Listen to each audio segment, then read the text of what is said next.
Hello बच्चों, आइए प्रश्न देखते हैं। निम्न में से कौन से कथन सत्य हैं? पहला विकल्प है मानव नेत्र की विभेदन क्षमता 100 माइक्रोमीटर होती है।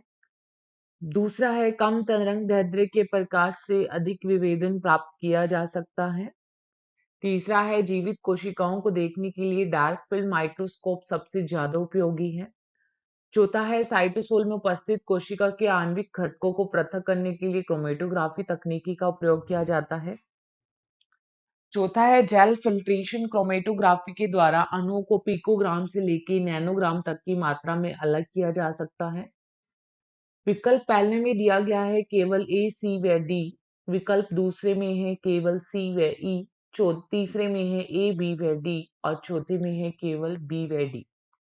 तो देखिए, अगर हम इस प्रश्न की मुख्य अवधारणा के बारे में बात करें तो हम दिए गए कथनों के बारे में चर्चा करते हैं। तो देखो, मानव नेत्र के द्वारा सबसे छोटी जो कण को देखा जाता है उसकी विभेदन क्षमता कितनी होती है? माइक्रोमीटर। कितनी? 100 माइक्रोमीटर। तो हम कह सकते हैं मानव नेत्र की जो विभेदन क्षमता वो 100 माइक्रोमीटर होती है, जिसको म्यू एम से भी दर्शाते हैं, अर्थात माइक्रोमीटर। तो अब दिए गए कथनों में पहला कथन बिल्कुल सही है। दूसरे कथन में बोला है कम तरंग दैर्ध्य के प्रकाश से अधिक विभेदन प्राप्त किया जा सकता है, बिल्कुल सही। जीवित कोशिकाओं को देखने के लिए फेज कंट्रास्ट माइक्रोस्कोपी का इस्तेमाल होता है, तो यहाँ पे सी कथन गलत है। सी गलत है तो पहला विकल्प, दूसरा विकल्प यहाँ पे क्या हो गया? गलत हो गया, क्योंकि इसमें सी कथन को दे रखा था। चौथा बोला है कि साइटोसोल अर्थात जो कोशिका द्रव्य होता है उसके आणविक घटकों को पृथक करने के लिए क्रोमेटोग्राफी का इस्तेमाल करते हैं, बिल्कुल सही, जो कि आकार के आधार पर पृथक कर देती है। तो डी विकल्प यहाँ पे सही है।